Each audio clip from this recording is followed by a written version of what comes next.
Right. அப்போ ஃபர்ஸ்ட்ல வரக்கூடிய ஃபர்ஸ்ட்ல நமக்கு பிளாஸ்மா தான்.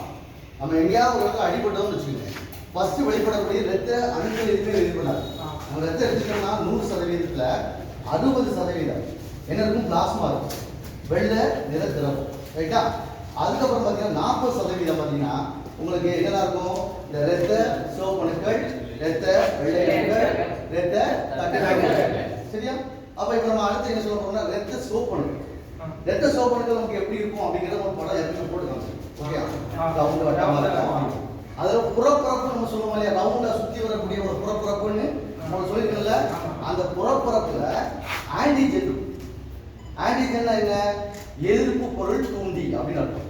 ஒரு பொருளானது நம்மளுடைய இப்போ வந்து ஒரு சொன்னாங்க தூசி இல்ல பாக்டீரியா வைரஸ் ஏதோ நம்ம உடம்புக்குள்ள போகும்போது அது பேர் தான் ஆன்டிஜென். அது என்ன செய்யும் அப்படின்னா அதுக்கு பேர் எதிர்ப்பு தூண்டிமோ அது நமக்கு என்ன செய்யும்? ஆன்டிபாடிகளை உருவாக்கும்.